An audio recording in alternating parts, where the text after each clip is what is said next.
In this video, we're going to be discussing deflections and deviations as they pertain to temporomandibular dysfunction, or TMD.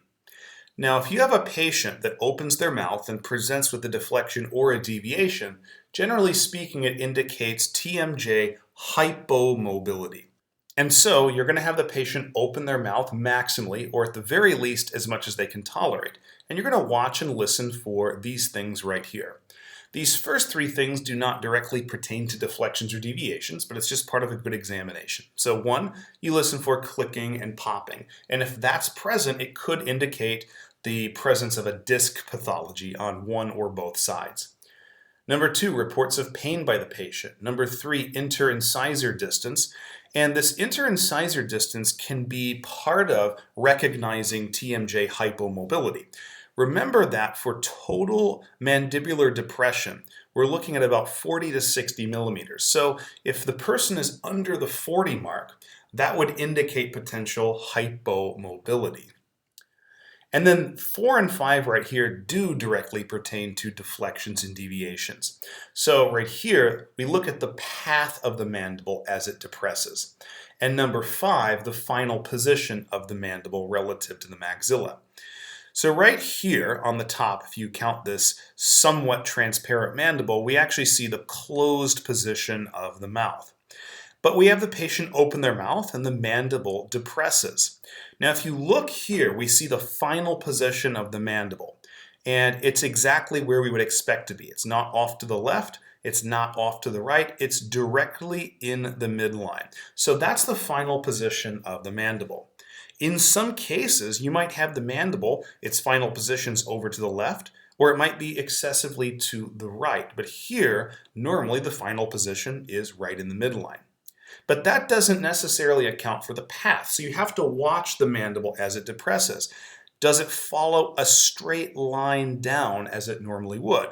Or does it deviate off to one side and then come back? Or does it deviate to the other side? Or maybe it deflects and doesn't come back to the midline. So this is where we're going to get into deflections and deviations. All right. So what is a deflection? A deflection is when the final position of the mandible at maximal mouth opening is excessively to the left or the right. So if we look at this picture right here, notice that the final position of the mandible is excessively to the left. So it follows this path right here that we see in the black line. Now, generally speaking, when there's a deflection, it indicates a unilateral hypomobility on the side of the deflection. So which side did the mandible deflect toward? Well, it deflected towards the patient's left. So most likely, the patient has a left TMJ hypomobility, so always ipsilateral. And so if we look at this picture right here, we see that as the mandible depresses, it starts off following a fairly normal path down the midline, but in the second half of the movement, it deflects off toward the right side. And so now at maximal mouth opening, the mandible is positioned excessively to the right. And this most likely would indicate a right TMJ hypomobility. Now when we get to deviations, this is where the final position of the mandible at maximal mouth opening is still in the midline. So if you look right here in the picture, the mandible's still in the midline. It's just that the path that it takes to get there is altered. And so for deviations, we have two types. We have a C type and then what's called an S or a Z type. What you see here is a C-type deviation. So again, when the mandible begins depressing, it starts off going in the midline, but then here you can see it deviates off to the patient's left and then comes back to the midline. Okay? That's a C-type deviation because this shape that it takes looks like a C, or at least a backward C. If it deviated off to the patient's right, it would be the normal position of the letter C. Okay, but it always comes back to the midline.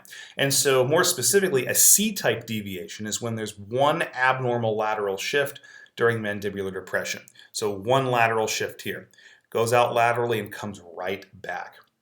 And this generally indicates, just like with a deflection, a unilateral hypomobility on the side of outward curvature, or on the side of deviation.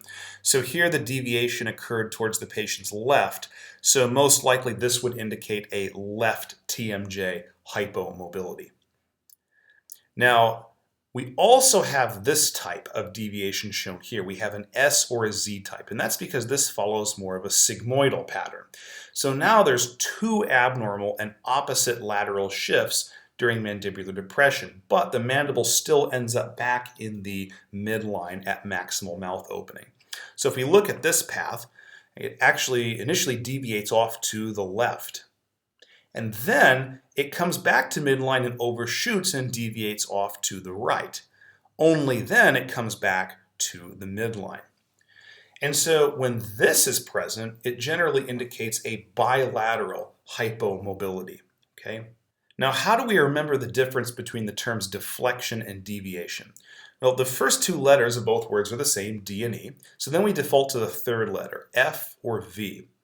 Now, in a deviation, the mandible always comes back to the midline, and so I think of that kind of like a symmetry.